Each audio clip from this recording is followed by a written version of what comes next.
हजरत हारून बिन मूसा कहते हैं मैं ताबी हूं। किसके शागिर्द हैं? हजरत अनस बिन मालिक के रज़ी अल्लाह तआला अन्हु। हुजूर के गुलाम के जिन्होंने दिल पर जानी डिठा ओ अखियां ही तक लिया। गुलाम के गुलाम, गरीब आदमी, टोकरियां, छोटी छोटी टोकरियां फल रखने वाली बेच के गुजारा करते हैं। एक दरवाजे के आगे से गुजरे तो घर वालों ने अंदर बुला लिया। कहते हैं महल है, मलका बैठी है। मलका कहने लगी तू बड़ा सीनो जमील है, आ मेरे साथ मुंह काला कर। कहते नजर झोंक गई। कहने लगे तूने मेरा सिर्फ हुस्न देखा है, मेरे दिल में जो मेरे नबी का इश्क है वो नहीं देखा। तूने मेरे दिल में जो मेरे मुस्तफा का इश्क है। और बोया किसने? अनस बिन मालिक ने। अनस बिन तैबा से मंगाई जाती है, सीनों में रचाई जाती है। तौहीद की मैं प्यालों से नहीं नजरों से पिलाई जाती है। मैंने अनस बिन मालिक से फैल लिया मोहब्बत का। कहने लगी जितने पैसे तू कहेगा, इतने पैसे। जवानों, ना किसी गैर मुस्लिम बीबी के करीब जाना बिन निकाह के, सिर्फ पैसा इकट्ठा करने के लिए, सिर्फ जो है वो पासपोर्ट लेने के लिए, कागज बनवाने के लिए। ये देख नबी के मानने वाले कैसे होते। का ना तूने देखा नहीं हम कौन है? पाक रसूल के मानने वाले, पाक नबी का पाक कुरान पढ़ते हैं, पाक दीन है हमारा, जहन भी पाक, नजर भी पाक, अकीदा भी पाक, नजरिया भी पाक। अल्लाह ने हमारे सीने भी पाक रखे हुए हैं। खबरदार। उसने कहा अगर तू बात नहीं मानेगा तो सजा दूंगी। कहने लगे दे ले। उसने कहा अच्छा तू तब भी ना बाज आया तो बादशाह से कहोगी इसने मेरी इज्जत पे हाथ डाला है। कहने लगे मैंने बाथरूम जाना है। छत पे चढ़े, सबसे ऊपर वाली। एक रवायत तो यह है कि बाथरूम ऊपर था, पखाना किया तो वजूद पे मान लिया, पखाना किया तो वजूद पे, और फिर छत से छलांग लगा दी। कहते हैं यूं जमीन पे आया कि जैसे मां गोद में उठा के बेटा जमीन पे नहीं रख देती। कहते हैं जल्दी से नलके के करीब गया, अपना वजूद धोया, आंख खोली तो सामने खूबसूरत चेहरा, नूरानी आंखें, खुशबू ही खुशबू। मैंने कहा आप कौन है? तो कहने लगे मैं याकूब का बेटा यूसुफ हूं, हजरत यूसुफ अलैहिस्सलाम हूं। पता है तुझे जमीन पे किसने रखा है? कहा नहीं। कहने लगे तू पाक जवानी वाला है, तू पाकीज़ा नजर वाला है, तू पाक सोच वाला है। हजरत जिब्रील पहले वही लेके आते थे, आज एक बार फिर जमीन पे आए हैं, पर पे बिठा के तुझे जमीन पे छोड़ गए हैं, पर पे बिठा के जमीन पे छोड़ गए हैं और कहा आजा सीने से लग जा। तूने वो काम उम्मती होके किया है जो मैंने नबी होके किया था, आजा सीने से लग जा। सीने से लग गए। कहते ऐसी खुशबू आने लगी जो किसी के पास से नहीं आया करती थी। जिधर जाते लोग कहते ये तो खुशबुओं वाला बाबा है, खुशबुओं वाला बाबा। लोग कहते वो इंतकाल कर गए तो उनकी कब्र की मिट्टी से भी खुशबू आया करती थी। तिरमिजी की हदीस है। किफल बनी इसराइल का एक आदमी, मेरे रसूल पाक सल्लल्लाहु अलैहि वसल्लम फरमाते हैं बड़े ऐब करता, इस बीबी से चक्कर, उस बीबी से चक्कर, इस बीबी से राबता, उससे राबता, बुराइयां इतनी कि हद हो गई, ये नफसानियत गालिब है उसके ऊपर। एक औरत आई, कहने लगी किफल बच्चे भूखे हैं, तू अमीर आदमी है, 60 दिनार चाहिए। कहने लगा तेरा रंग गोरा है, पहले मुंह काला कर। उसने कहा गरीब हूं, बच्चों ने मजबूर कर दिया, तेरी मेरे। कहने लगा नहीं, पहले मेरे साथ मुंह काला करेगी। कहा अच्छा मैं रात को आऊंगी। औरत रात को आई, किफल ने हाथ आगे बढ़ाया तो बीबी कांपने लगी।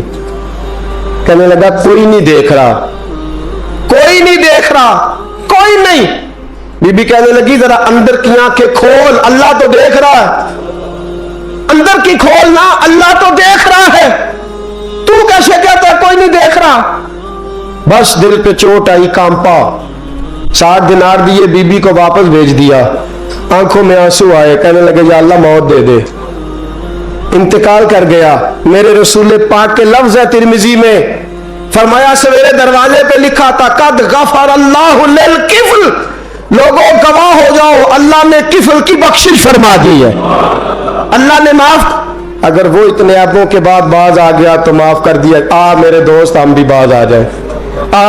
जब जुमे की नमाज में सर सजदे में रखे तो कह या अल्लाह उम्मत की सारी बेटियां मेरी बहनें हैं, या अल्लाह सारी बहनें मेरी बहनें हैं। ऐ अल्लाह मैं जिसको देखूंगा बहन की नजर से देखूंगा, जिसको देखूंगा बेटी की नहीं। और याद रखे रसूल पाक सल्लल्लाहु अलैहि वसल्लम ने फरमाया जिसको नमाज में मजा नहीं आता, जिक्र में मजा नहीं आता, वो नजर पाक कर ले। अगर नजर पाक हो गई तो इबादत में दिल लगने लग जाएगा। हदीस है, दिल लगेगा। और लित्तय्यबीन लित्तय्यबात, अगर तू पाक रहेगा तो तेरा घर भी पाक रहेगा, अगर तू पाक है तो तेरा बिस्तर भी। कुरान का फैसला है, मैंने कहा लिल खबीसीन लिल खबीसात। अगर तू गंदा है तो मत उम्मीद रखना कि तेरे घर में पाकीज़गी रहेगी। जैसी करनी वैसी भरनी पर बात आइंदा जुमे करूंगा, लेकिन ये इतनी सी बात याद रखे। फरमाया कुरान ने कि पाक मर्दों के लिए पाक औरतें होती हैं और खबीस मर्दों के लिए। ये कुरान कह रहा है, मैं नहीं कह रहा, कोई कौल नकल नहीं कर रहा। गंदे मर्द और उनके लिए और पाक मर्द। इखलाक की बात नहीं की, इखलाक बुरे हो सकते हैं औरत के, कोई कुछ भी हो सकता है, लेकिन अगर तू जिंदगी पाक गुजारेगा तो तेरे घर में आने वाली बीबी इस हवाले से वो भी बेहया नहीं होगी, उसका भी किसी मर्द से चक्कर है। तो अगर तू पाक औरत और अपने बच्चों को पाक मां देना चाहता है तो पाक हो जा, ये कुरान ने कहा है। मुल्ला रूमी कहते एक शख्स था, बड़ा नेक आदमी, सुनार का काम करता था, बड़ा नेक और बड़ा लोगों का, गरीबों का ख्याल रखने वाला। छोटा सा बच्चा उसने उठाया, बेचारा लावारिस था, घर लाया, पाला। उसकी बीवी ने मां बन के बच्चे को पाला, जवान हो गया। वो सुनार कहता है जिंदगी भर नजर खराब नहीं हुई, पता नहीं क्या जुर्म हुआ, बुढ़ापे में औरत के हाथ में चूड़ी डालने लगा तो उसकी नरमो नाजो खूबसूरत कलाई ने मुझे मायल किया, शावत के साथ हाथ रखा, बस हाथ रखा, घर गया तो बीवी दरवाजे पे खड़ी है। मैंने कहा क्या हुआ, दरवाजे पे खड़ी है? कहने लगी सच बता, तूने आज कोई गुनाह किया है? सच बता, तूने कोई जुर्म किया है? मैंने कहा क्या हुआ? कहने लगी वो बच्चा जिसे मैंने मां बन के पाला है, आज उसने गंदी नजर से मेरा हाथ पकड़ लिया था। मैंने तो उसे कहा कि तू मेरा बेटा है तो मेरा हाथ, तूने क्या जुर्म किया है? वो शख्स सजदे में गिर गया। मैंने लगा अल्लाह मेरी बच्चियों की हिफाजत कर ले, अल्लाह आज के बाद ये जुर्म नहीं करता, मेरी बीवी की हिफाजत फरमा, मेरे घर को संभाल, आज के बाद नहीं करता। अभी दुआ करके उठा नहीं कि वो नौकर गुलाम, वो ले पालक बच्चा पीछे खड़ा हो गया। कहने लगा का मुझे पता नहीं चला कैसे जुर्म हो गया, मैंने अपनी माँ से भी माफी मांग ली है, खुदा से भी मांग ली है, आपसे भी मांगता हूं। उसके मुंह से माफी के जुमले निकले, धड़ाम से जमीन पे गिरा, उसकी रूह परवाज कर। अगर तू चाहता है तेरा घर बच जाए तो मेरे दोस्त अपनी नजर को बचा। नजर शैतान के तीरों में से एक तीर है। जवानों, अगर कभी मैसेज करने हुए किसी को तो मेरे मुस्तफा करीम सल्लल्लाहु ताला अलैहि वसल्लम के दीन का पैगाम मैसेज करो। किसी को कहो कि यार फलां जगह अच्छी तकरीब होने वाली है, चलो चले, आज मैंने इतना दुरूद पढ़ा, तू भी इतना पढ़, इस काम लगाओ ना पैकेजेस। और आपको आज तक समझ नहीं आई मेरे दोस्तों कि ये अंग्रेज ने हमें पैकेज दिए किस लिए? ये गंद को फरोग देने के लिए, वरना 1.5 घंटा 2-2 घंटे कौन बात करता है? सुबह 7 से रात 7, रात 7 से सुबह 7 का पैकेज किस लिए?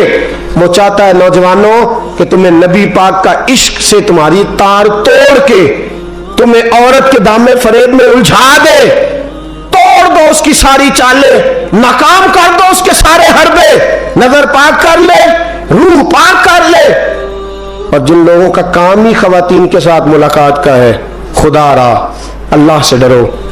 जब भी कोई बीबी दरवाजे पे चढ़े समझो कि ये आज मेरी बहन सौदा लेने आई है, ये मेरी बेटी सौदा लेने आई है, ये मेरे घर में रहने वाली मेरी भांजी और भतीजी, और एक आपसे मेरी मिन्नत है, ये कजनों वाला मामला खत्म करे। अगर भाई नाराज होता है तो कोई अर्ज नहीं, खाला नाराज, उसे कहो कजन, तो कजन से मैंने देखा हाथ मिला रहे लड़के लड़कियां, और आप, और ये भी खुदा रहा दिकियानुसी, असल दिकियानुसी ये है, तू मेरे छोटे भाई के कपड़े ही नहीं धो के देती। नबी करीम अलैहिस्सलाम ने फरमाया देवर जहर है, जहर, और जहर के बारे में तू कहता है इसके कपड़े धो, इसके जूते पालिश कर। देवर को जहर कहा है रसूल पाक ने सल्लल्लाहु अलैहि वसल्लम, तो अजीब हरकत करता ने दीन। ये दिकियानुसी असल जिसको हमने बना लिया।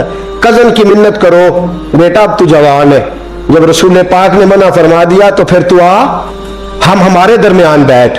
कोई इजाजत नहीं कजन को कि कजन को मोटरसाइकिल पे बिठाए और बाजार ले जाए, कोई इजाजत नहीं किसी को कि वो किसी के साथ इस किस्म का कोई ताल्लुक जो है उसको परवान चढ़ाए। घर में जरूर आए, बैठे जरूर, लेकिन जहां सब लोग बैठे वहां बैठे मुख शरबत। और आप चूंकि नौजवान बैठे हो, आप किसी के कजन हो, किसी के आप कुछ लगते हो, अव्वल तो किसी के घर जाओ ना।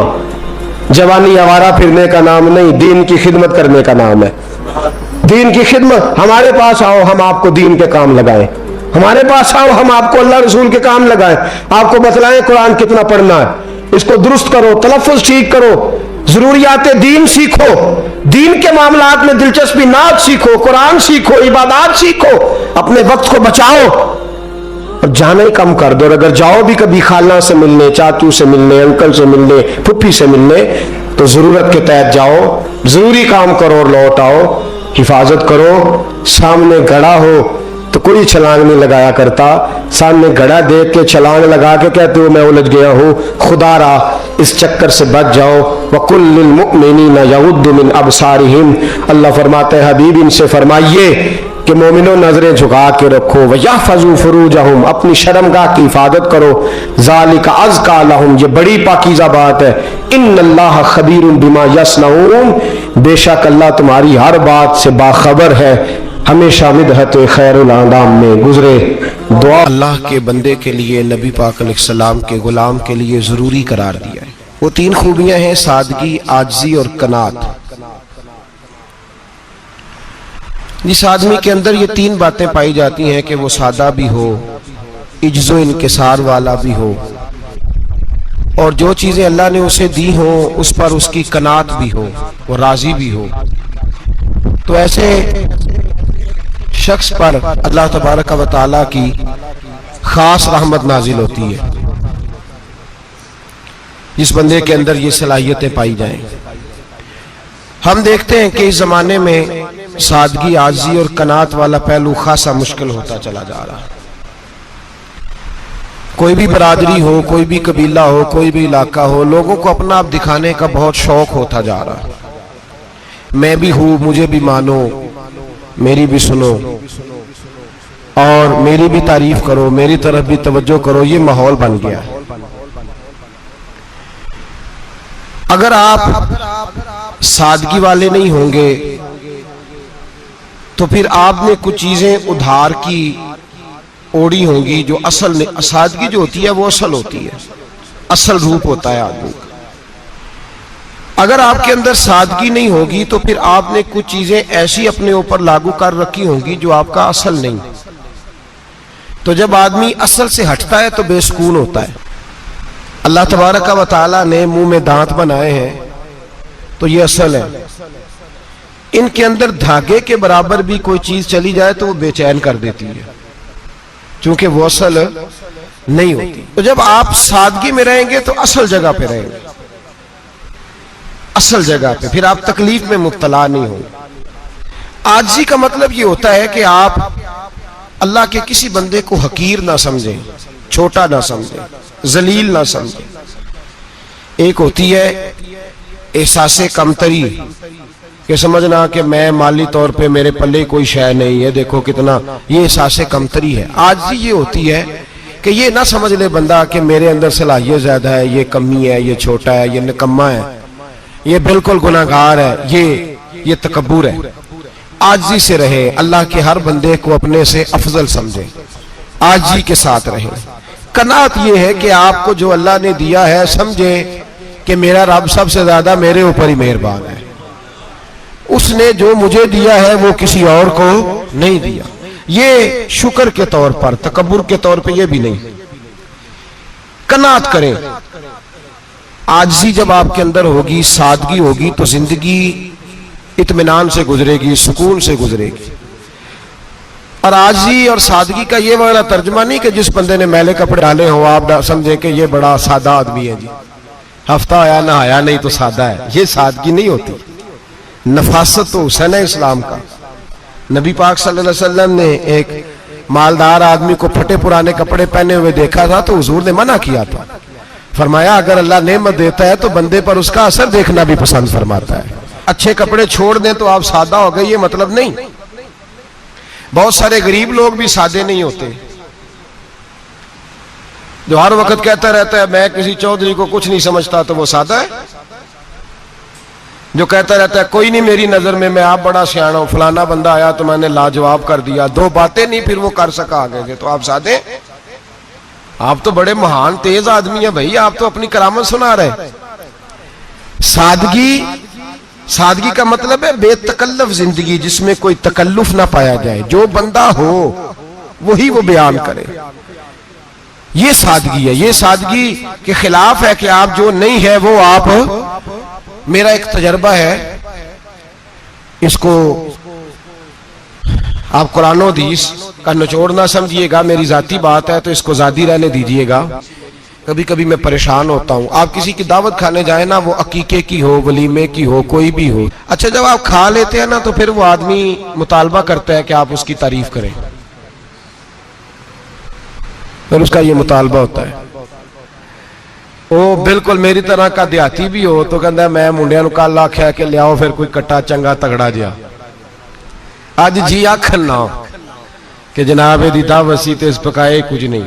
वो फिर जिसले कट्टा एडा वधिया लिया के नाई अगे रखिया तो उन्हें पहली बारी इंज दा वेखिया सी, उन्हें फिर बनाया कि कमाल कर छड़ी। मुतालबा क्या है उसका भला? तो आखे कि जिंज दी तुसां रोटी पकाई मैं कदे नहीं खादी। ये हर आदमी का मुतालबा, हर आदमी। जनाब मैं सवेरे गया हूं तो ताजी सब्जी स्पेशल आपके लिए मैं लेके आया हूं, और ये वो वाली लाया हूं जो मिलती नहीं थी पूरी दुनिया से, सिर्फ मुझे मिली है। तो ये आजिज़ी नहीं, ये सादगी नहीं, ये बनावट है। ये मैं अमीर गरीब, ये सारे लोग ये काम करते हैं, सारे। जो हम नहीं वो हम बन के दिखाते हैं, जो हम हैं नहीं वो हम बनते हैं। उसका नुकसान ये होता है कि जब वो चीज जो असल नहीं होती वो आती है तो तकलीफ देती है। नबी पाक अलैहिस्सलाम की जिंदगी सादी थी। किस तरह की सादी थी? दो जुमले, हजरत अब्दुल्ला इब्ने अब्बास के दो जुमले और बात खत्म कर दी। फरमाते हैं मेरे रसूल पाक अलैहिस्सलाम की जिंदगी सादी थी। ये कैसी सादी थी? फरमाते हैं जो मिलता था हुजूर पहन लेते थे, जो सामने आता था खा लेते थे। कोई तकल्लुफ नहीं कि मैंने ये नहीं खाना, ये खाना है, ये नहीं लेना, ये लेना है। ये मिजाज नहीं, तबीयत नहीं। हमारी तो पसंद नापसंद होती है ना। हुजूर को कद्दू ज्यादा पसंद था, ये तो आपको हदीस में मिलेगा, ये तो मिलेगा। लेकिन ये नहीं मिलेगा कि नबी पाक सल्लल्लाहु अलैहि वसल्लम को गंदम नापसंद थी, ये नहीं मिलेगा। आपको ये तो मिलेगा कि रसूल पाक को दूध ज्यादा पसंद था, ये नहीं मिलेगा कि सादा पानी नापसंद था। ये तो आपको मिलेगा कि नबी करीम सैयद आलम सल्लल्लाहु अलैहि वसल्लम जमीर पर सोने को पसंद करते थे। ये नहीं मिलेगा कि चारपाई पर सोने को नापसंद करते थे। यानी हुजूर की जिंदगी सादी है, उसमें तकल्लुफ हमारी पसंद नापसंद होती है, और जो जोश है हमें पसंद नहीं वो फिर है ही नहीं सही, वो गलत हो गई फौरन, वो सिरे से उसका कोई असर ही नहीं रहा, वो बिल्कुल तबाह हो गई। मेरे हबीब पाक सैयद आलम अलैहिस्सलाम ने सादी जिंदगी गुजारी और आजिज़ी वाली जिंदगी गुजारी।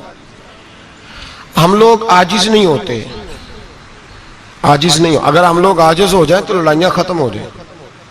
हर खानदान में हर घर में लड़ाई है, इसका मतलब है कि आजिज़ी, जहां आजिज़ी होती है वहां लड़ाई नहीं होती, झगड़ा नहीं होता।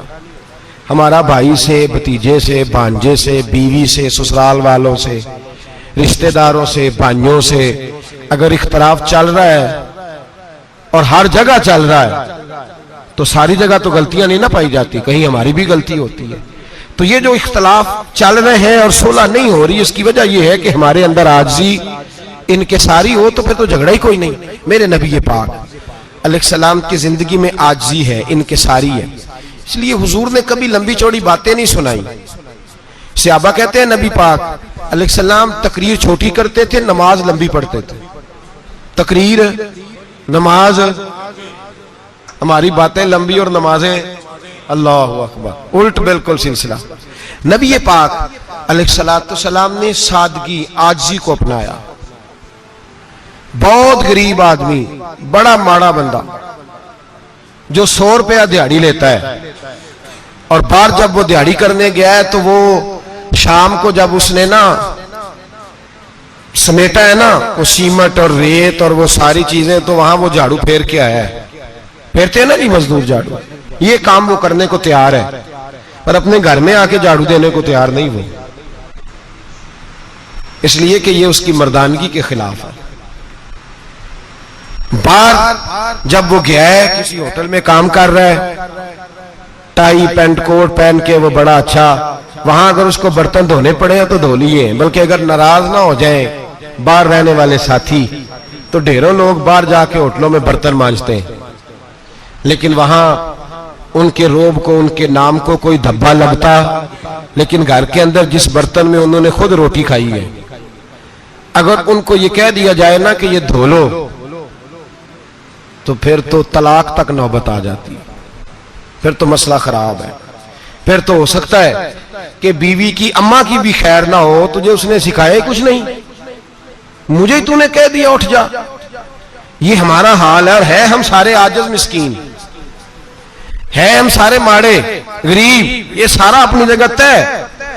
लेकिन जहां डटना है, बल्कि यूं समझ लें कि जहां रोब ना चला वहां मिस्कीन हो गए, और जहां चल गया और बादशाह हो गए। मेरे रसूल पाक सैयद आलम अलैहिस्सलाम का उसवा नूर सुनो, सैयदा तैयबा ताहिरा हजरत आयशा सिद्दीका रदी अल्लाह ताला अन्हा फरमाते हैं, हुजूर घर में आते,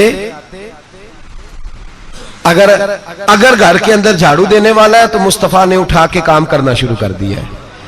ये मामूली बात नहीं। अगर हजरत फातिमा ज़हरा की चक्की पीसने के लिए फरिश्ते आ सकते हैं, तो रसूल पाक के घर का काम करने के लिए भी आ सकते हैं, लेकिन मेरे नबी पाक सल्लल्लाहु अलैहि वसल्लम घर में अपने कपड़े धो लेते, फट जाते तो हुजूर सी लेते। यहां तक कि हजरत आयशा फरमाती है, एक दिन हुजूर ने कहा खाना पकाओ, तो मैंने कहा कनीज आटा गूंद रही है। नबी पाक ने मालूमात की तो पता चला कि वो कनीज तो जा चुकी, बीमार थी। फरमाती है हुजूर ने अपने दस्ते मुबारक से आटा गूंदा, नबी पाक ने गूंदा, नबी पाक ने लगे जो मजदूर शाह ऐसा, न धुन न दौलत सरबराह ऐसा, अरश नशी का जमी पे घर है, मेरा पैगंबर अजीम तर है। नबी पाक ने आटा गूंदा, और आटा गूंद के फरमाया आयशा आओ रोटी पका दो, मैंने आटा गूंद दिया है। ओ भाई मैं बहुत बड़ा नवाब हूं मैं आजिज़ मिस्कीन, लोगों की मैं कमियां कोताहियां सुनाता हूं, लेकिन अगर जरा सा भी हाथ हिलाना पड़े तो उस वक्त ना जहां रोब चलता है वहां तो चलाना चाहिए ना। जितना हमारा दबदबा बनता है आजिज़ी, इनकिसारी, ये इंसान को संवारती है, ये उसको सुकून देती है, ये उसके अंदर पैदा करती है वो चीज जो उसे अल्लाह के करीब करती है। अगर आप बड़े हैं तो फिर आप बड़े ही रह जाएंगे, बन कुछ नहीं सकेंगे। अगर आप में तकब्बुर है तो फिर अना का बुत कायम हो जाएगा, बन कुछ नहीं सकेंगे आप। हर आदमी को अपना आप दिखाने का शौक है, बनाने का शौक है, शोहरत, नाम भरी, अपने आप को जाहिर करना, बताना। 1,44,000 सहाबा थे मेरे रसूल पाक के, सारे कहिए सल्लल्लाहु अलैहि वसल्लम। जब हुजूर का नाम सुने तो दरूद पाक पढ़ा करें सल्लल्लाहु ताला अलैहि वसल्लम। 1,44,000 सहाबा थे, काम कर गए, किसी ने नाम नहीं बनाया, काम किया। शायद चंद 100 के नाम किताबों में मिलते हो, बाकियों ने काम किया, नाम पर तवज्जो ही नहीं। और कुछ ऐसे भी थे जो आए नहीं, बात मानी है मेरे नबी पाक की, हजरत वैसे करनी रदी अल्लाह, तशरीफ नहीं लाए, घर रह के भी हुजूर की बात मानी है। माँ की खिदमत करो, नहीं आए, खिदमत करी, तशरीफ नहीं लाए, घर रह के बात मानी। दर्जा क्या दिया मेरे रसूल पाक अलैहिस्सलाम ने? ड्यूटी लगाई मौला अली शेर खुदा की, हजरत उमर फारूक रदी अल्लाह ताला, फरमाया मेरा जुब्बा ले जाना और मेरे अवैस से मिलना और उसे कहना मेरी उम्मत की बख्शिश की दुआ मांगे। भाई घर रह के बात मानी, कोई शोरा नहीं, कोई नाम नहीं।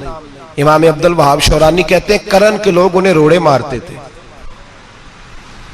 और उनसे पूछते थे तेरा नाम क्या है, तो जनाब वैसे करनी फरमाते थे अगर तो कयामत में बख्शा गया तो नाम बता दूंगा, और अगर वहीं अड़ गया तो नाम से क्या रह जाएगा, यहां तो लिखा रह जाएगा। और फिर दुआ मांगी, इमाम शौरानी ने लिखा है दुआ मांगी हजरत अवैस करनी ने, ए अल्लाह मैंने जिंदगी छुप के गुजारी है, मुझे जाहिर ना करना, मैं सिरापा मखजन राज था और रहा था मुद्दतों राज में, ये तो तेरा शौक के दीद कशा कशा मुझे खींच लाया मजाज में। ए अल्लाह मैंने पर्दे में वक्त गुजारा है, अल्लाह मस्तुरना बिसुतरी कल जमील, ए अल्लाह बस मुझे पर्दों में रखना, पर्दों में उठ बुलिया चलो थे वसीए, जिथे वस देनी सारे अन्ने, ना कोई साडी जात पछाणे ना कोई सानू मन्ने। ए अल्लाह मुझे पर्दा दे, शोहरत नहीं चाहिए, मेरा नाम ना हो, कोई जाने कोई पहचाने ना, बस मैं तेरा हूं तो छुप के तेरे पास आ जाओ। इमाम फरमाते अल्लाह 70,000 फरिश्ते कयामत के दिन हजरत अवैसे करनी की शक्ल के पैदा करेगा और उन फरिश्तों के अंदर छुपा के जनाब अवैस को अपनी और अपने महबूब की बारगाह तक ले जाएगा, चूंकि वो छुपे रहे, जरूरत नहीं, मैं सिरापा मखजन राज था, मैं तो रहा था मुद्दतों राज में, ये तो तेरा शौक के दीद कशा कशा मुझे खींच लाया मजाज में, शौक नहीं, मुझे भी पूछ लो, मेरा भी नाम ले लो। अब तो इस कदर ज्यादा अना का बुत आ गया, रोटी खिलाओ, जिसको खिलाई उसकी फोटो खींच के फेसबुक पे दो, पानी पिलाया तो पहले उसकी फोटो दे लो, अगर सलाम लिया तो पहले छोड़ दो यार, बस करो, ये अना के बुत बना लिया हम लोगों। किस चक्कर में पड़ गई है दुनिया। एक गरीब को 2, 4, 5 रुपए क्या दे दिए, एक आटे का थैले का दे दिया, 4 अखबारों में खबर दे दी, ये आजी है, ये तरीका है। अब तो लोग यहां तक रियाकारी करने लगे, नमाज पढ़ने के लिए आते हैं तो पहले फोटो खींच के आते हैं, जुम्मे की तैयारी करते हुए, बस कर दें, बस करें, कहीं रुके, किसी जगह स्टॉप करें, अपने अंदर इंकिसारी पैदा करें, जो खत्म हो गया वो बच गया, जो अपने आप को बनाता रहा वो कभी बन ना सका, बचा वही जो रब की बारगाह में मिट गया। हमारी तो उम्र गुजर गई है अपने आप को तामीर करते, सारी जिंदगी गुजर गई, मेरा भी नाम लो, 30 साल में रह के आया हूं जी सऊदी अरब के फलाने महल्ले में, किसी से मेरा नाम पूछोगे तो पहुंच जाओगे। क्या होते थे आप वहां, क्या नाम पूछे, वहां तो बादशाहों के नाम अब कोई नहीं लेता, मिट गए, जो आए थे चले गए। गखड़ आना तो चौक से किसी से भी पूछ लेना, मैं भी होता हूं, क्या होते हो। यहां बड़े लोग थे जिनका तूती बचता था, खत्म हो गए, तू और मैं भी जाने वाले, और जमाना आएगा, मिटने के लिए दुनिया आई है। अगर दुनिया में खुद ब खुद अपने आप को मिटा के रखोगे तो अल्लाह इज्जत अता फरमाएगा। हम तो इतना खड़े हुए हैं कि बहनों से, भाइयों से, ससुराल से, रिश्तेदारों से कट गए हैं, बिल्कुल, इसलिए कि बुत नहीं टूट रहा अंदर का। मेरे नबी पाक सैयद आलम अलैहिस्सलाम के गुलाम बड़ा कुछ थे, पर उनकी जुबानों पे कभी कुछ होने का जिक्र नहीं आया। बड़ा कुछ थे वो, बड़ा कुछ थे। हजरत अबू बकर सिद्दीक रदी अल्लाह, बड़ा कुछ थे ना, क्या बात थी। मेरे मुस्तफ़ा करीम सैयद आलम सल्लल्लाहु अलैहि वसल्लम ने फरमाया, अबू बकर मेरा वो खलील है कि दुनिया में भी मेरा सज्जन है, कयामत में भी मेरा दोस्त होगा, दुनिया और आखिरत में वही अबू बकर है। महल्ले में 7 गरीब बच्चियां रहती हैं, वो कहती हैं हमारी बकरियां, बाप फौत हो गया, बकरियों का दूध धो दो, तो अबू बकर सिद्दीक बकरियों का दूध धोने चले जाते हैं, उनके घर का काम काज करके आते हैं। सैयदना उमर फारूक, मेरे नबी पाक अलैहिस्सलाम ने फरमाया, फरिश्ते 950 साल मेरे उम्र की शान बयान करें तो खत्म नहीं हो सकती। इतना बड़ा शख्स उमर फारूक, इतना बड़ा आदमी। एक दिन ऐलान किया उमर फारूक ने, लोगों मस्जिद में आओ, बात करनी है। अमीरुल मोमिनीन का पैगाम है, सारे मस्जिद में आ जाए। खचाखच मस्जिद नबी सहाबा से भर गई, और ऐसा जब ऐलान होता था तो सहाबा दौड़ के आते थे, शायद को जंग है, शायद किसी ने हमला कर दिया है, शायद कोई नई बात है, दौड़े आए लोग, मस्जिद नबी खचाखच भर गई। सैयदना फारूक आजम रदी अल्लाह तआला अन्हु मिंबर पे बैठे, हजरत अब्दुर रहमान इब्ने औफ रदी अल्लाह तआला अन्हु फरमाते हैं कि सहाबा तजस्सुस के देख रहे हैं कि पता नहीं किसी तरफ से पैगाम नहीं आ गया, कोई काफिर हमला नहीं करने लगा, अल्लाह जाने क्या हुआ है, बड़ी परेशानी है। उमर बैठे, अल्लाह की हम्द की, नबी पाक सल्लल्लाहु अलैहि वसल्लम पर दुरूद पढ़ा, और फिर उमर फारूक बोले, फरमाने लगे, मैं जब मक्के में रहता था ना तो कभी घर में कहत आ जाता था, कभी कहत आता था घर में, बकरियों के दूध खुश्क हो जाते थे, गंदम नहीं मिलती थी, पानी नहीं होता था। तो फरमाया मेरी अम्मा मुझे खाला के घर भेज देती थी। कबीला बनु मखजूम, उस कबीले में मेरी खाला की शादी हुई थी, तो वो मालदार लोग थे, उनके पास ज्यादा बकरियां, ज्यादा ऊंट, ज्यादा गायें, ज्यादा खेत थे।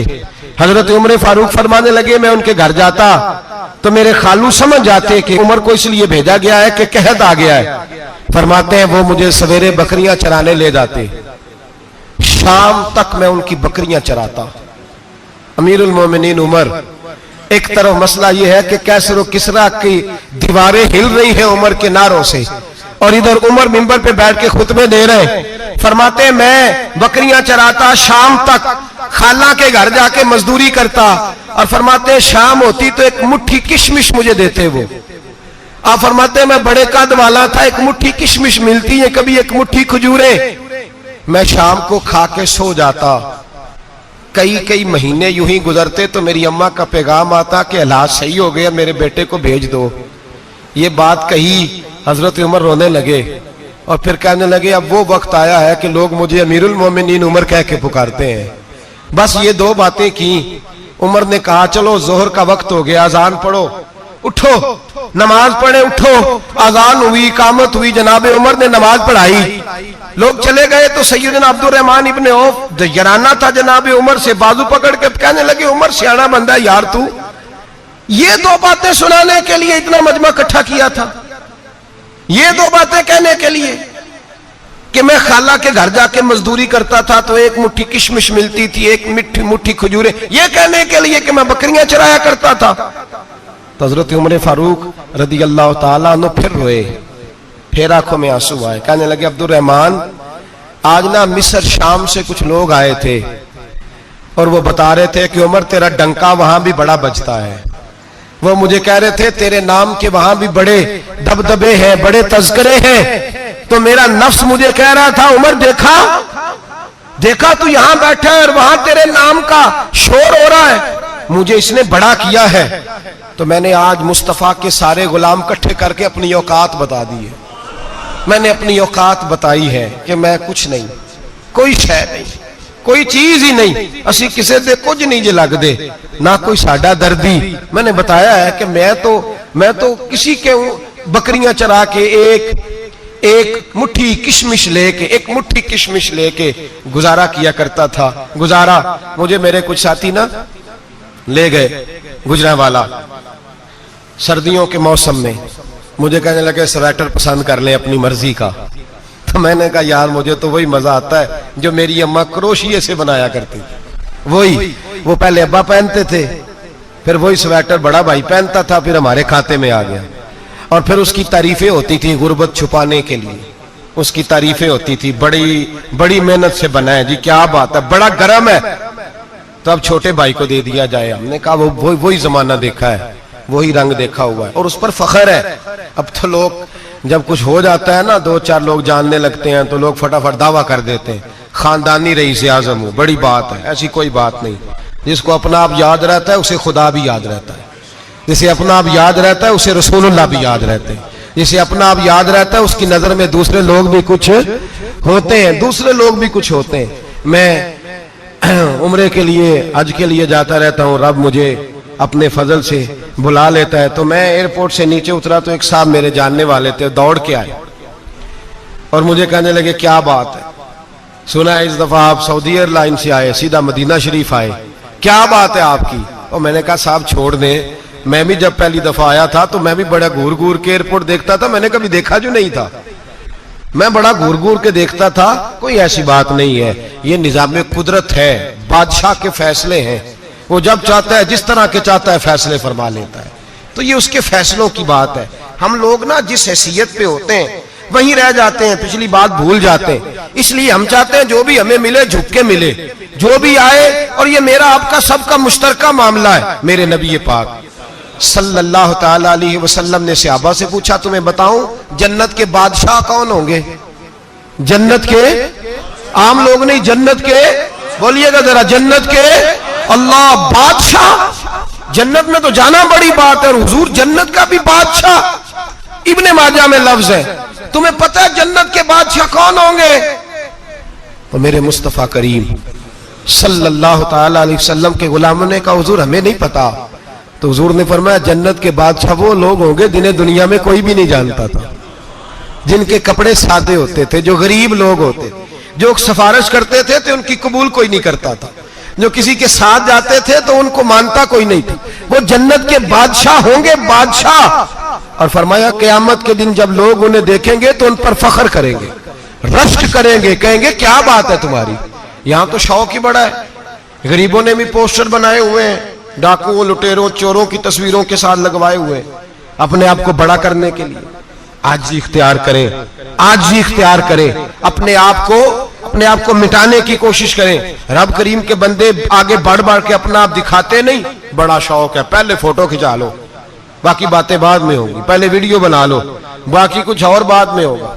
पहले अब तो परसों तरसों मुझे एक मौलाना कहने लगे कि आपसे मैंने, वो यहाँ जुमा पढ़ने आते हैं कभी कभी, मेरे दोस्त हैं, कहते हैं आपसे मैंने सुना था अगर कोई उस नबी पाक का फरमान है, अगर कोई नजराना दे तो उसको ले लो, अगर कोई तोहफा दे तो उसको, हुजूर ने फरमाया ले लो अगर तुम्हें को देता है, अपनी मर्जी से, मांगना मना है, खुद दे दे तो ले लो, वरना एक वक्त आएगा तुम मांगोगे तुम्हें मिलेगा नहीं, जब को दे दे तो ले लो। कहने लगे आपने कहा था को दे दे, तो उस वक्त से मैं कोई सूट देता है मुझे मेरी मस्जिद का नमाजी तो मैं ले लेता हूं, कोई मुझे कोई और शय देता है तो मैं आपसे सुन के, तो अगर मेरी मस्जिद का नमाजी सूट पकड़ाते साथ फोटो भी खींचे तो फिर मेरे लिए क्या हुक्म है, वो खुशबू की डब्बी देते हुए साथ फोटो भी खींचे फिर मेरे लिए क्या हुक्म है। कहने लगे रमजान में ये हाल हुआ है कि लोग कपड़े दे रहे थे और फोटो खींच रहे थे, क्या चक्कर है, कहां चले गया। गरीब आदमी की इज्जत नफ्स को कुचल डाला पकड़ के, एक जोड़ा साल के बाद इमाम को दिया, उसकी भी तस्वीर खींच के फेसबुक पे दे डाली। ये हमारी आजिज़ी है, ये हमारा प्यार है, ये हमारा अंदाज है। भाई ये हम गलत रास्ते पे, गलत डगर पे चल निकले, हमें वापस आना पड़ेगा। मेरे नबी पाक अलैहिस्सलाम ने आजिज़ी को पसंद किया, हुजूर शोहरत से, नामवरी से दूर रहते। नबी पाक अलैहिस्सलाम ने आजिज़ी, इनकिसारी और सादगी और कनात इनको अपना के रखा, सीने से लगा के। ये नहीं कि माल नहीं आया, बहरीन से लाखों दिनार आए हुजूर के जमाना ज़ाहिरी में, तबूक के बाद फतुहात हुई तो लाखों दिनार आए, लेकिन हजरत आयशा कहती है हमारे घर में 4 दिन के बाद ही रोटी पकी है, हमने एक वक्त ही खाना खाया, लाखों रुपया आया है, पर हमारे घर के अंदर जो खाना आया है वो सिरका ही आया है। हमने रात अगर रोटी बच गई है तो सवेरे उठ के रात वाली खाई है। हमारे घर के अंदर वही हालात रहे, इसलिए कि मेरे नबी पाक अलैहिस्सलाम ने फरमाया मैं तुम्हारी दुनिया से हासिल करने नहीं आया, मैं तो मुसाफिर की तरह वक्त गुजारने आया। हम ज्यादा के चक्कर में निकले तो बड़ा कुछ कुचल के आ गए, बड़ा कुछ। आजी जब पैदा होती है, इनकिसारी जब पैदा होती है, जब तवाज़ो आती है, फिर इंसान बनता है, फिर वो समझता है, फिर उसके अंदर तब्दीली आती है, फिर वो। और बुजुर्ग फरमाते हैं आजी वाले को नमाज में भी लज्जत आती है, वरना तो किसी ने पूछा था, एक शायर इस्लामाबाद में रहते थे, तो उनसे किसी ने पूछा कि आपका शहर किस तरह का है। उन्होंने कहा मेरा उस शहर अदावत में बसेरा है जहां लोग सजदों में भी लोगों का बुरा सोचते हैं। मेरा उस शहर अदावत में बसेरा है जहां लोग सजदों में भी लोगों का, नमाज पढ़ते हुए कहते हैं देखो कितनी बू आ रही है इससे, कपड़े नहीं बदल के आया, नमाज पढ़ते हुए भी साथ वाले के बारे में बुरा सोच रहे। जब आजी सैयद अहमद कबीर रिफाई रहमतुल्लाह ताला अलैह, ये सिलसिला रिफाइया के शेख हैं, आला हजरत रहमतुल्लाह अलैह ने इनकी बड़ी तारीफ लिखी है फतावा रज़विया में। मिस्र के अंदर सिलसिला रिफाइया और शाज़लिया, बहुत सारे लोग इस सिलसिले में मुरीद हैं। सैयद अहमद कबीर रिफाई इतने बड़े सूफी थे कि मेरे मुस्तफ़ा करीम सल्लल्लाहु अलैहि वसल्लम के रोजे पर हाजिरी देने गए। नबी पाक की बारगाह में हाथ दुआ करें, अल्लाह हम सबको वहां हाजिरी नसीब फरमाए, अल्लाह हम सबको बार बार ये मौके अता फरमाए। सैयद अहमद कबीर रिफाई हाजिरी देने गए तो जब नबी पाक के गुम्बद पे पहुंचे तो कहने लगे या रसूलल्लाह मैं कब्र देखने नहीं आया, मैं तो दीदार करने आया। हुजूर ये तो ज़ियारत में करता रहता था, दीदार करने आया। ये कह के रोने लगे, इतनी देर रोए कि मेरे मुस्तफ़ा करीम ने अपना दस्ते मुबारक कब्र से बाहर निकाल दिया, हाथ मुबारक बाहर आया और 10,000 लोगों ने देखा। कितने लोगों ने? अब यहां भी लोगों को शक होगा जी कैसे बाहर आया, तो बुखारी सुना देता हूं, मसला जरा हल हो जाए। मस्जिद नबी की तामीर हो रही थी, तामीर तो कहते हैं कि दीवार नहीं, तामीर करते वक्त ना एक दीवार गिरी, ये बुखारी के लफ्ज है, दीवार गिरी तो एक पैर बाहर आ गया। पैर को देखा तो कहते हैं हाथ रखते थे तो उसमें बिल्कुल ऐसे था जैसे खून साइडों पे हो गया, बिल्कुल जिंदा। शोर हो गया कि ये नबी पाक का कदम मुबारक है, हुजूर का। बहुत सारे लोग इकट्ठे हुए, उलमा को बुलाया, पैर देखा तो कहने लगे नबी पाक का नहीं, ये तो सैयदना फारूक आजम का है। जब ये कहा ना फारूक आजम का है तो फिर एक शोर उठा कि ये हाल है उनके गुलामों का तो सरकार का आलम क्या होगा। ये हाल है उनके गुलामों का तो फिर सरकार का आलम। ये बुखारी है। तो जिंदा है वल्लाह, तो जिंदा है वल्लाह, मेरी चश्मे आलम से छुप जाने वाला। सैयद अहमद कबीर रिफाई इतने बड़े, नबी पाक सल्लल्लाहु अलैहि वसल्लम ने दस्ते मुबारक बाहर निकाला, 10,000 लोगों ने देखा। किसी ने हजरत सैयद अहमद कबीर रिफाई से पूछा कि बाबा इतना बड़ा दर्जा, इतना बड़ा मकाम कैसे मिला?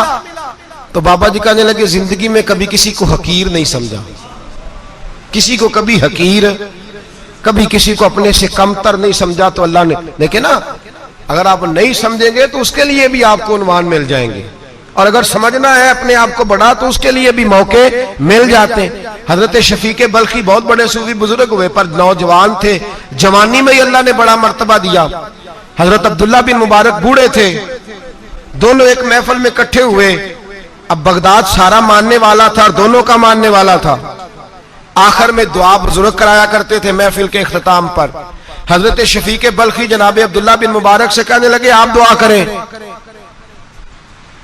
आप दुआ करें, आप बुजुर्ग हैं, अब जिसने जो मानना है उसे उसके लिए उन्वान भी मिल जाएगा। हजरत सैयदना अब्दुल्ला बिन मुबारक कहने लगे बेटे तू दुआ कर, तेरी उम्र थोड़ी है, तेरे गुनाह भी थोड़े हैं, तेरी उम्र थोड़ी है, तेरे गुनाह भी थोड़े हैं। तो सैयदना शफीक बल्खी कहने लगे नहीं हुजूर आप दुआ करें, आपकी उम्र ज्यादा है तो नेकियां भी तो ज्यादा ही है ना, नमाजें भी तो आपकी ज्यादा है ना, रोजे भी तो ज्यादा, रमजान भी तो आपकी उम्र में ज्यादा है ना, आज भी तो आपने ज्यादा। अगर आपने किसी को अपने से बड़ा समझना है तो उन्वान आपको मिल जाए, छोटा समझना है तो उसके लिए भी उन्वान आपको। बात तो ये है कि आप क्या करना, अगर आप किसी को हकीर समझना चाहते हैं तो बात खत्म हो गई। सैयद अहमद कबीर रिफाई फरमाते हैं जिंदगी भर कभी किसी को हकीर नहीं समझा। अल्लाह की सारी मखलूक की क्या बात है। अल्लाह कुरान में कहता है इन्नल्लाह ला यस्तही अन यदरिबा मसलन मा बऊदतन फमा फौकहा। अल्लाह शर्म नहीं करता कि एक मच्छर की मिसाल बयान करे या उससे भी कमतर। अल्लाह मच्छर की बात करता है इतना बड़ा होके, वो कहता है मैं करूंगा, मेरी मखलूक जो है मेरी तो हजरत अहमद कबीर रिफाई फरमाने लगे मैंने कभी किसी को हकीर, बोलिए कभी किसी को हकीर। हम लोगों के पास उन्वान बड़े हकीर समझने के लिए, हम समझ लेते हैं। अमीर आदमी कहता है गरीब मेहनत क्यों नहीं करता, मेहनत करे अमीर हो जाएगा, उन्वान हुआ कि ना तनकीद करने का। 4 बच्चे हैं करे कमाई अमीर हो जाएंगे, अब वो हकीर समझ रहा है गरीब को।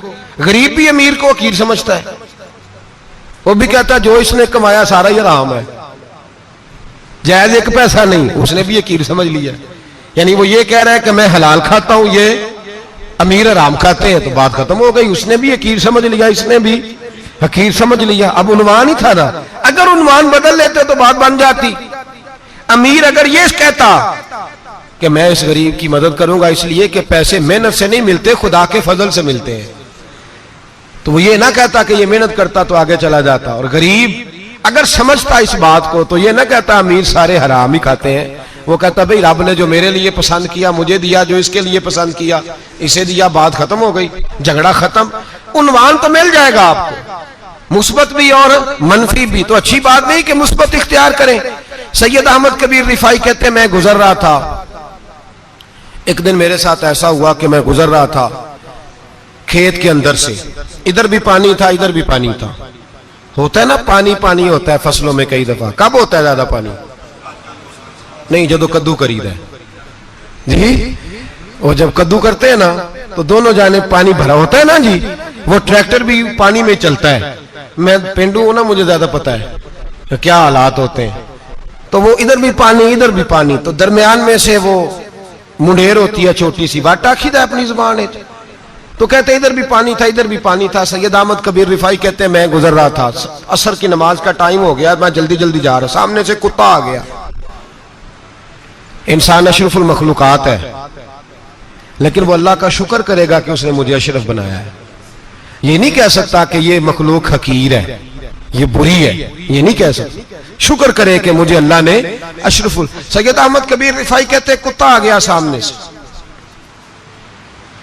अब कुत्ता आया तो मुझे जल्दी थी, कुत्ता भी भीगा हुआ था। अब मेरा दिल करे कि कुत्ता नीचे उतरे तो मैं गुजरूं, कुत्ता खड़ा है कि ये साइड पे हो तो मैं गुजरूं।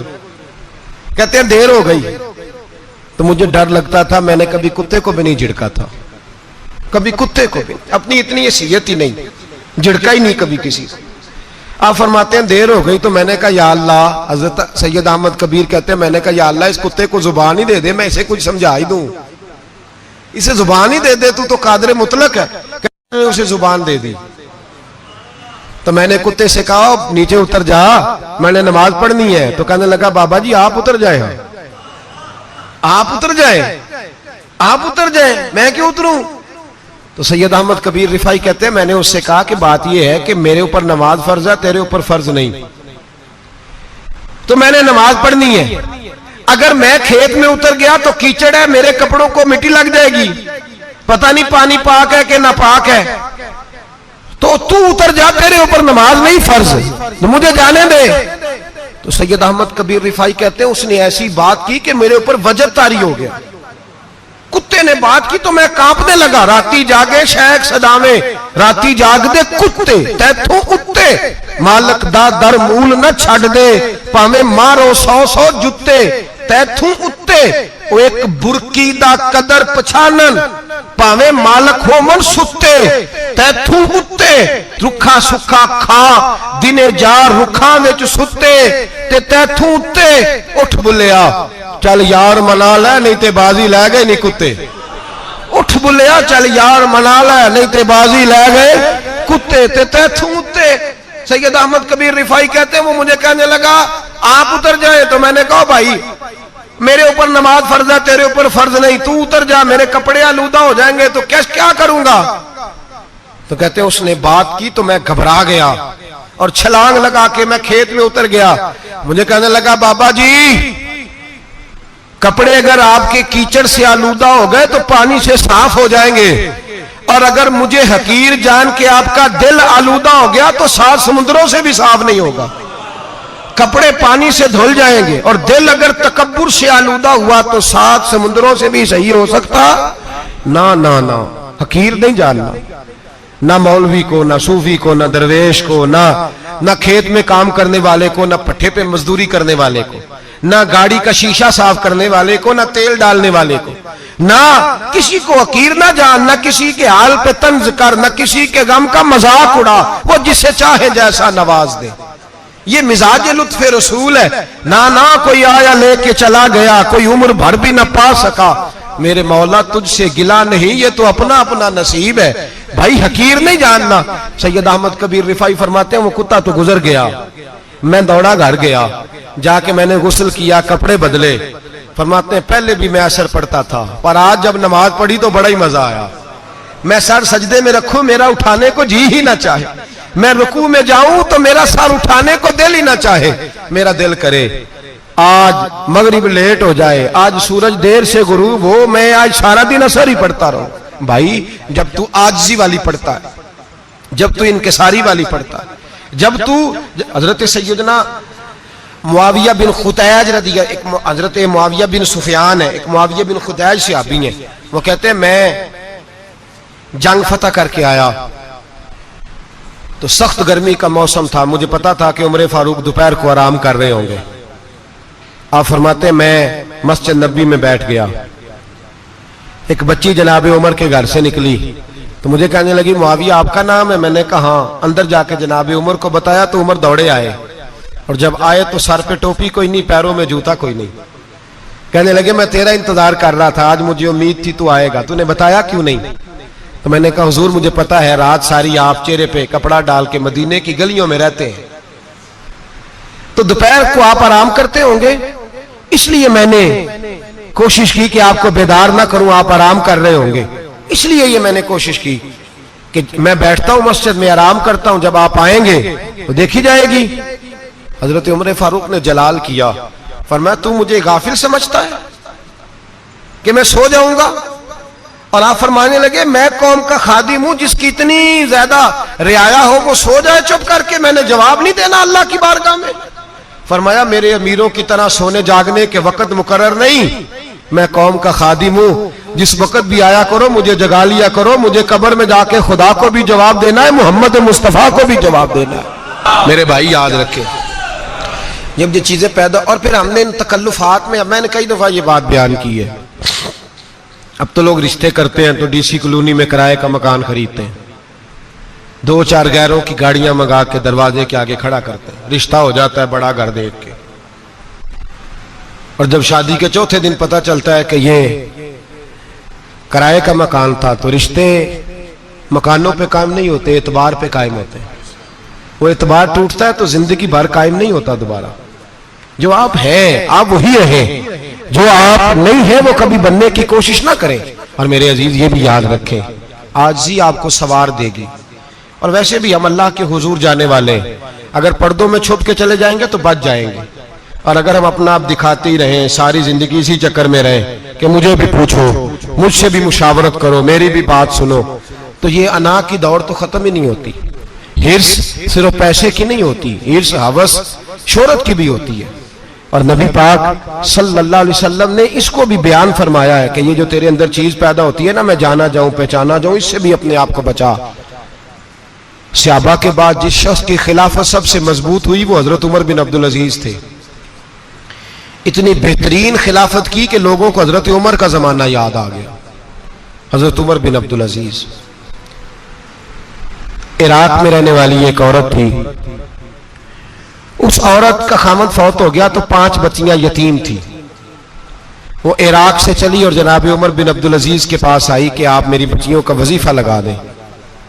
वो कहती है जब मैं पहुंची ना, यहां तो अब तो इस्तकबाल, आना जाना बड़े मामलात है, अब तो बच्ची की बारात आए और 5, 7, 10, 20 लोग दरवाजे पे खड़े ना हो तो बारात नाराज हो जाती है, कहते हमारा इस्तकबाल ही किसी ने नहीं किया। तो इस्तकबाल तो अब इस तरह है जिस तरह नशा नहीं होता, ये इस्तकबाल की हालत है, अमीरों से लेके गरीबों तक। मुझे पूछा ही नहीं किसी ने, कुर्सी नहीं दी, आगे नहीं बिठाया, ये वाला मामला है। और मैं मेरी तरह के लोग, नेक लोगों की बात नहीं करता। अब तो हम देखते हैं फला मौलाना का इस्तकबाल हो रहा है, फला के लिए लोग खड़े हो रहे हैं, नारे लग रहे हैं। और अब तो मैं देखता हूं ऐसे ऐसे हाथ लहराते हैं सूफी और दरवेश कहलाने वाले, जैसे सियासी लीडर लहराया करते हैं। ये क्या तरीका हुआ? ये कौन सा तर्ज जिंदगी? मेरे नबी पाक सल्लल्लाहु अलैहि वसल्लम ने फरमाया जो ख्वाहिश करे कि मैं आऊं और लोग खड़े हों वो तो जहन्नमी है, तो दोज़खी है। सारे वही तरीके हम इख्तियार करते जा रहे हैं, वही प्रोटोकॉल है हर जगह। वो लोग जिनके दरवाजे खुले होने चाहिए थे वहां भी हर वक्त के लिए मामला तय हो गए। याद रखें मेरे नबी पाक अलैहिस्सलातु वस्सलाम ने जो तालीमात दी, हजरत उमर बिन अब्दुल अजीज रहमतुल्लाह ताला अलैह। औरत कहती है मैं पहुंच गई, मैंने लोगों से पूछा घर कहां है, तो कहा वो जहां बोरी लटक रही है ना बाहर, टाट का पर्दा लगा हुआ है, वो हजरत उमर बिन अब्दुल अजीज का घर है। कहती है मैं दरवाजे पे दस्तक दी, तो एक औरत ने दरवाजा खोला तो मुझे बीबी जान के अंदर बुलाया। तो उनके घर के अंदर जब मैं दाखिल हुई तो बड़ा सारा सेन था, एक तानिम कुआं लगा था, एक तरफ एक बड़ा दरख्त था और एक छोटा सा बनाई हुई थी जगह बर्तन धोने के लिए। और बीबी ना बर्तनों को मिट्टी लगा के साबुन लगा के बैठी हुई थी, काम कर रही थी वो औरत। मुझे उसने दरख्त के नीचे बिठाया, पानी पिलाया। कैसे आई हो? मैंने कहा अमीरुल मोमिनीन से मिलना है। कहने लगी बैठो थोड़ी देर में आ जाते। कहती थोड़ी, मैंने समझा घर की कोई मुलाजमा है, मैं बैठ गई। थोड़ी देर गुजरी, फिर दस्तक हुई, उस बीबी ने उठ के दरवाजा खोला। तो जब वो शख्स अंदर आए तो कहने लगी बड़ी देर से बर्तनों को साबुन लगा के बैठी हूं, कहाँ रह गए थे? कहती है वो साहब कहने लगे बस जरा मसरूफ हो गया था, दौड़े गए, कुएं से पानी निकाला, बीबी को दिया, उसने बर्तन धोए। कहती है फिर थोड़ा सा सिरका और एक रात की रोटी वो लाई, उस शख्स ने खाई। मैंने कहा कि ये दोनों घर के मुलाजम हैं, मियां बीवी काम करते हैं। जब वो खाना खा चुके तो वो औरत मेरे पास आई, कहने लगी उठ के मिल लो अमीरुल मोमिनीन से। मैंने कहा कौन अमीरुल मोमिनीन? तो कहने लगी कब से तो आए हैं, ये जिसने कुएं से पानी निकाला यही मुसलमानों का अमीर है, और ये जिसने दरख्त के नीचे बैठ के सिरके से रोटी खाई है यही है। ये फरिश्तों की दास्तान नहीं, ये वो लोग हैं। मैं रात को भी कह रहा था एक जगह पे कि ये लोग जो है ना, जिनका आप रोज शिकवा करते हैं हुकूमतें बड़ी खराब हैं, ये कोई नहीं खराब, बिल्कुल खराब नहीं। जितने सियासी लीडर है सारे सही हैं। खराब वो लोग हैं जो इन्हें वोट दे के लीडर बनाते हैं, बिल्कुल खराब नहीं। मैं तो इनके हक में होता जा रहा हूं। नाराज हो गए ना आप लोग? अल्लाह करे तुसी हो जाओ तो अगले इलेक्शन च सियाने भी हो जाओ, आमीन तो कह दे। मैंने कोई मशवरा नहीं देना, इसलिए कि मेरी नजर में कोई ऐसा शख्स नहीं जिसके लिए मैं आपसे कह सकूं कि वोट दें। और हम तो ऐसी बात करें तो कई लोग नाराज होकर चले जाते हैं, लेकिन कोई परवाह नहीं, इसलिए कि ये दीन मेरे नबी पाक का दीन सिर्फ मस्जिद का दीन नहीं। इंशाअल्लाह आइंदा जुम्मे नजरिया पाकिस्तान बयान करूंगा और बताऊंगा कि पाकिस्तान का मतलब क्या, ला इलाहा इल्लल्लाह मुहम्मदुर रसूलुल्लाह सल्लल्लाहु अलैहि वसल्लम। हुजूर का जो कुरान नाफज होगा मस्जिद में, वो कुरान कचहरी में भी नाफज होगा इंशाअल्लाह। और वो कुरान नाफज होने आया है, असेंबलियों में वही कुरान नाफज होगा इंशाअल्लाह। और यही चिराग जलेगा तो रोशनी होगी। बयान करेंगे और डट के बयान करेंगे, आपको बताएंगे। बस जो बात समझा रहा हूं फिल वक्त वो समझे। मुजरम वो नहीं जो बड़ा बन के लूटता है, मुजरम वो है जो उसको सपोर्ट करता है, जिसने उसे बड़ा बनाया है। ये याद रख लें, हमारी कोई बचत नहीं होगी, हमसे पूछा जाएगा। हम सारे कचहरी में खड़े होंगे, अल्लाह सवाल करेगा कि तुम बताओ तुम इनके मददगार क्यों बने थे, तुम सपोर्ट क्यों करते थे, ये पूछा जाएगा और हमने जवाब देना है। बहरहाल आमदाम बरसर मतलब जनाब उमर बिन अब्दुल अजीज रहमतुल्लाह अलैह के वो बीबी गई तो कहने लगी कि ये अमीरुल मोमिनीन ने कहा, वो उठ के हाजिर हुई, कहा हुजूर मैं इराक से आई हूं, मेरा खामद फौत हो गया, मेरी 5 बेटियां हैं, वजीफा लगा दे। वो बीबी कहती है मेरा दिल था कि यतीम बच्चियों का 100 दिनार साल का लगा देंगे तो बड़ी बात है। कहती है जब मैं उनके पास गई तो हजरत उमर बिन अब्दुल अजीज को बताया तो वो रोने लग गए और मुझसे माफियां मांगने लगे। मैंने कहा हुजूर आप क्यों माफी मांगते हैं? तो कहने लगे इसलिए माफी मांग रहा हूं कि तू मेरी रियाया में थी और तेरी 5 बच्चियां यतीम थी, तुझे खुद चल के आना पड़ा है। मेरा काम था तेरी खबर लेता, माफ कर दे अल्लाह की रिजा के लिए। उन्होंने वजीफा लिखना शुरू किया तो मेरी एक बच्ची का 1000 दिनार साल का लिखा। मैंने कहा अल्लाह तेरा शुक्र है। फिर दूसरी बच्ची का 1000 लिखा तो मैंने कहा अल्लाह तेरा शुक्र है। तीसरी का 1000, चौथी मैंने कहा शुक्र है। जब चौथी का लिखा तो मैंने कहा अल्लाह आपका इकबाल बुलंद करे, अल्लाह आपको हमेशा इसी तरह फलता फूलता रखे। कहते हैं जनाब उमर बिन अब्दुल अजीज ने कलम रख दिया, फरमाने लगे मैं 5वीं का वजीफा नहीं लिखूंगा, 4 बहनों से कहना बांट के इसे भी दे दे। कहा हुजूर क्यों? आप फरमाने लगे जब तक तू अल्लाह का शुक्र अदा कर रही थी मैं भी रब से जुड़ा हुआ था और अल्लाह से डर के लिख रहा था। अब तूने मेरी तारीफ की है, अब मेरी जात आ गई है, अब मैं अगर ये वजीफा लिखूंगा तो इससे अल्लाह राजी नहीं होगा, इससे मेरे नफ्स में रिया पैदा होगी। अब मैं 5वीं का नहीं लिखूंगा, जा और जाके इराक के गवर्नर को दे। बीबी कहती है मैं घोड़े पे बैठी और मैं चंद दिनों के बाद इराक पहुंची। जब सवेरे आके मैंने वालिए इराक को रुका दिया तो वो चीख मार के रोया। मैंने कहा क्या हुआ? तो कहने लगा बीबी आज रात को हजरत उमर बिन अब्दुल अजीज का इंतकाल हो गया, फौत हो गए, तो इंतकाल कर गए। कहती मैं भी तड़प के रोई। मैंने कहा मेरी यतीम बच्चियों का क्या बनेगा? तो वो गवर्नर कहने लगा तेरे वजीफे जारी रहेंगे, तुझे मिलते रहेंगे। तो कहने लगी कैसे? कहने लगा मैं अगर तो गवर्नर रहा तो तेरा वजीफा जारी रहेगा, और अगर गवर्नरी से उतर भी गया तो मैं जाती तौर पे मालदार हूं, फिर भी तेरी बच्चियों के माहाना पैसे पहुंचते रहेंगे। मैंने कहा तू क्यों देगा? कहती है वो रो पड़ा। कहने लगा अगर अमीर हजरत उमर बिन अब्दुल अजीज जैसे हो तो फिर अल्लाह गवर्नरों के दिलों में भी रहम डाल दिया करता है, फिर मेरे जैसे लोगों को भी वो बदल देता है। हजरत उमर बिन अब्दुल अजीज घर आए, 3 बेटियां थी। एक को आवाज दी, वो आई तो उसने मुंह पे हाथ रखा है। दूसरी को आवाज दी, वो आई तो मुंह पे हाथ रखा है। तीसरी को आवाज दी तो मुंह पे हाथ रखा है। आपने अपनी बीवी से कहा कि ये बच्चियां मुंह पे हाथ क्यों तीनों ने रखा हुआ, क्या बात है? तो बीबी रो पड़ी, कहने लगी 4 दिन हो गए मेरी बेटियां प्यार से रोटी खा रही हैं, 4 दिन हो गए। उनके मुंह से बदबू आती है, इसलिए वो आपके सामने आती हैं तो मुंह पे हाथ रख लेती हैं 4 दिनों से। बीबी रो रही है, हजरत उमर जलाल में आ गए। आप फरमाने लगे, तू ये रो रही है, तू रोई है, तूने मेरे घर में रह के अल्लाह की नाशुक्री की है, तू शुक्र अदा नहीं करती कि 3 वक्त प्याज और रोटी तुझे घर की 4 दीवारी के अंदर मिल जाता। रो रही है, और मैं आ मेरे साथ बाहर निकल, तुझे वो लोग दिखाऊं जो झोपड़ियों में रहते हैं और मांग के खाते हैं। आ तुझे दिखाऊं। इतनी नाशुक्री कि घर के अंदर प्याज पहुंच रहा है, रोटी पहुंच रही है, और तू कहती है मेरी बेटियां प्याज से खाती हैं, शुक्र कर फाके नहीं काटने पड़े। फिर अगले लफ्ज कहे तो रो पड़े। फरमाने लगे, मैंने तो मुस्तफा के वो हालात भी सुने हैं जिसमें कई दिन बीबी फातिमा ने फाके किए। तू घर के अंदर प्याज पहुंच रहा है, तो अभी भी सादगी, आजिज़ी और कनात नेमत थी इन लोगों की। हमारे यहां रोज शिकवा है, किस बात का? गाड़ी कोई नहीं।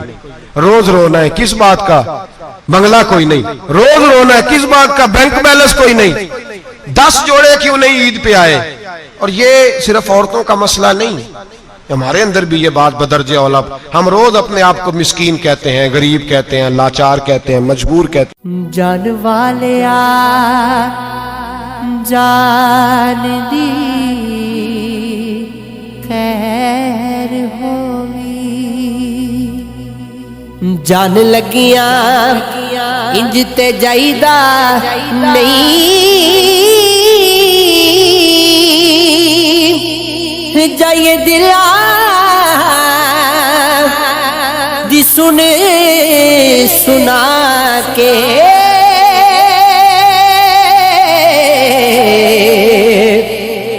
वहम किसे दे दिल विच पाईदा नहीं, जे होवे खता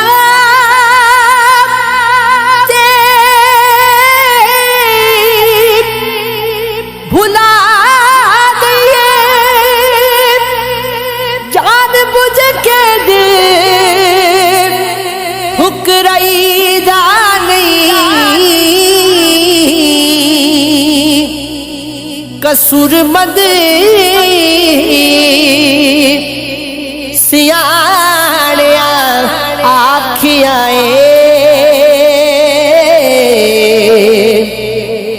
हिसाब सजना नाल मुकईदा नहीं, दाने पाके पुछ पुछ करके